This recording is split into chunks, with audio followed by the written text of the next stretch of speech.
ရောက်ခမနဲ့ချွေမဆက်ဆံရေးအစဉ်ပြေရန်နီလန်း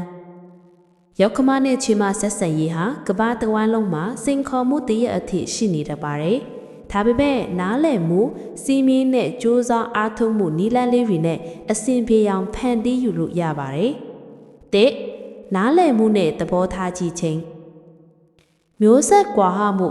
ရောက်ခမဖြစ်သူဟာတန့်ထက်မျိုးဆက်တစ်ခုရှေ့ကရောက်နေလာမှုအသွေးခေါ်ယဉ်ကျေးမှုဘဝအမြင်တွေကွဲပြားနိုင်တာကိုနားလည်ထားပါသူမရဲ့ရှုထောင့်ကနေကြည့်ကြည့်ပါသူမရဲ့သားကိုနှစ်ပေါင်းများစွာပြုစုစောင့်ရှောက်ခဲ့သူဖြစ်တဲ့အတွက်သားအဖော်ထားတဲ့ချစ်ချင်းမေတ္တာနဲ့စိုးရိမ်မှုတွေကတင်စီရောက်လာတာထင်နိုင်ပါရဲ့အထေးပဲကောက်မှားခြင်းကိုရှောင်ပါစကလုံးတစ်ခုအပြုမှုတစ်ခုကိုချစ်ချင်းမကောင်းတည်ထင်ပြီးတောင့်ပြန်တာထက်ကျေးဇူးတင်စကားပြောတာလို့ယူဆကြည့်ပါနှစ်နဲနစ်မဲ့တတ်မှတ်ခြင်းရင်းရင်းနှင်းနှင်းတိုင်မယ်မှာတင့်ခင်မိုးနဲ့အတူရောက်ခမနဲ့ဆက်ဆံရမှာဘလို့အကြောင်းအရာတွေကိုဘလို့မျှဝေမလဲဘယ်ဟာတွေကိုတီးတန့်ထားမယ်ဆိုတာကြိုတင်ညှိနှိုင်းထားပါတိကျပြီးယဉ်ကျေးစွာပြောဆိုပါတည့်ရတော့မတက်မတာဖြစ်စီရဲ့အပြုအမူဥပမာ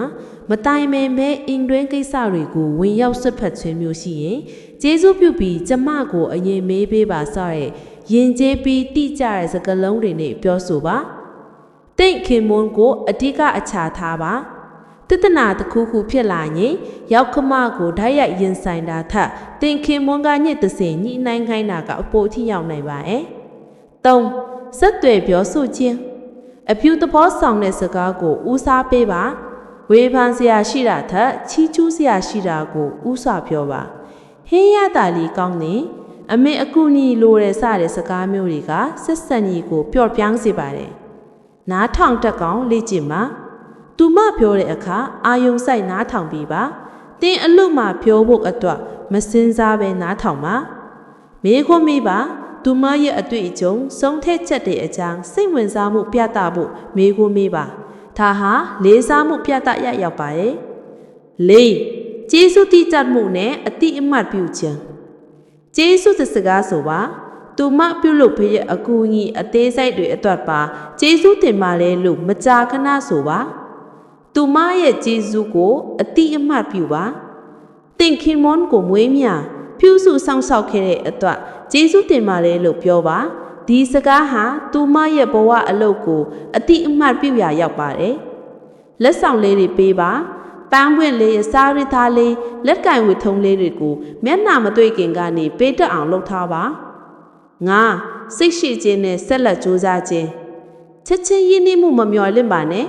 ဆက်ဆံရေးကောင်းမွန်ရန်ဆိုတာလတွေချီနှစ်တွေချီကြာနိုင်ပါရဲ့စိတ်ရှိထားပါအချိန်ပေးပါအတူတူအချိန်ဖြောင်းမှုအခွင့်အရေးရှိရင်ရှာပါဈေးဝယ်ထွက်တာအိမ်မှုကိစ္စလုပ်တာလမ်းလျှောက်ထွက်တာမျိုးလုပ်ကြည့်ပါသင်ခင်မွန်းနဲ့တင့်ရဲ့အိမ်တော်ရေးကိုဦးစားပေးပါနောက်ဆုံးမှာရောက်ခမနဲ့ဆက်ဆံရေးဟာတင့်ရဲ့အိမ်တော်ရေးတဲ့ဒုတိယနေရာမှာပဲရှိသင့်ပါရဲ့သင်ခင်မွန်းနဲ့ညီညွတ်မှုကရောက်ခမနဲ့ဆက်ဆံရေးကိုပါအထောက်အကူဖြစ်စေပါရဲ့တတိပြုရန်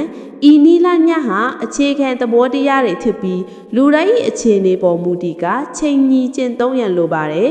အရေးကြီးဆုံးမှာတော့နှစ်ဖက်လုံးကစ조사လိုစီရှိဖို့ပဲဖြစ်ပါတယ်